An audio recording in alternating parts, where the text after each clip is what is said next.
സമീപകാലത്ത് ശശി തരൂരിനെ തോൽപ്പിക്കാൻ ആർക്കുമാകില്ല എന്ന മുതിർന്ന ബി.ജെ.പി. നേതാവ് ഒ. രാജഗോപാൽ. തിരുവനന്തപുരത്ത് ജനങ്ങളുടെ മനസ്സ് കവരാൻ തരൂരിന് കഴിഞ്ഞെന്നും തരൂരിന്റെ സേവനം കൂടുതലായി ഉണ്ടാകട്ടെയെന്നും ഒ. രാജഗോപാൽ. ലോക്സഭാ തെരഞ്ഞെടുപ്പിൽ തിരുവനന്തപുരത്ത് നിന്ന് ശശി തരൂരിനെതിരെ മത്സരിച്ച ബി.ജെ.പി. സ്ഥാനാർത്ഥിയാണ് ഒ. രാജഗോപാൽ. ശശി തരൂരിനെ ആദരിക്കാനുള്ള ഒരു പരിപാടിയിൽ പാലക്കാട്ടുകാരനായിട്ടുള്ള ഒരാൾക്ക് അതിലൊരു റോൾ ഉണ്ടാവുന്നുണ്ട്.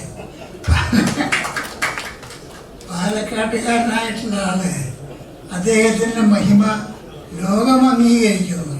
തിരുവനന്തപുരത്തുകാരുടെ മനസ്സിനെ സ്വാധീനിക്കാൻ അദ്ദേഹത്തിന് കഴിഞ്ഞിരിക്കുന്നു. അതുകൊണ്ടാണ് അദ്ദേഹം വീണ്ടും വീണ്ടും തിരുവനന്തപുരത്ത് ജയിക്കുന്നത്. ഇനി അടുത്ത കാലത്തൊന്നും വേറെ ആർക്കെങ്കിലും അവസരം ഉണ്ടാവോ എന്ന് ഞാൻ സംശയിക്കുകയാണ്.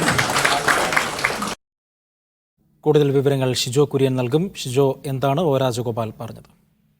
എൻ രാമചന്ദ്രൻ ഫൗണ്ടേഷൻ അവാർഡ് വിതരണവുമായി ബന്ധപ്പെട്ടുകൊണ്ട് തരൂരും ഒ. രാജഗോപാലും അടക്കമുള്ളവർ പങ്കെടുത്ത വേദിയിലാണ് ശശി തരൂരിനെ പ്രശംസിച്ചുകൊണ്ട് ബി.ജെ.പിയുടെ മുതിർന്ന നേതാവും മുൻ എം.എൽ.എയും അതുപോലെ ഇക്കഴിഞ്ഞ ലോക്സഭാ തെരഞ്ഞെടുപ്പിൽ തരൂരിന്റെ എതിർ സ്ഥാനാർത്ഥിയുമായി ബി.ജെ.പി. സ്ഥാനാർത്ഥിയുമായിരുന്ന ഒ. രാജഗോപാൽ ശശി തരൂരിനെ വാനോളം പ്രശംസിച്ചത്. അടുത്ത കാലത്തൊന്നും ശശി തരൂരിനെ തെരഞ്ഞെടുപ്പിൽ തോൽപ്പിക്കാൻ ആർക്കും കഴിയില്ല എന്നാണ് ഒ. രാജഗോപാൽ പറഞ്ഞത്. ലോക്സഭാ തെരഞ്ഞെടുപ്പിൽ തിരുവനന്തപുരത്ത് നിന്ന് ശശി തരൂരിനെതിരെ മത്സരിച്ചപ്പോൾ പോലും തനിക്ക് അക്കാര്യം ബോധ്യമുണ്ടായിരുന്നുവെന്ന് പറയാതെ പറയുകയാണ് ഒ. രാജഗോപാൽ.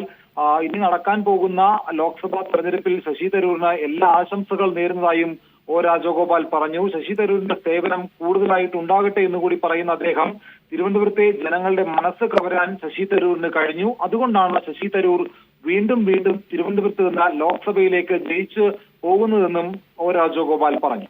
ശരി, ഷിജോ കുര്യനാണ് തിരുവനന്തപുരത്ത് നിന്ന് വിവരങ്ങൾ നൽകിയത്.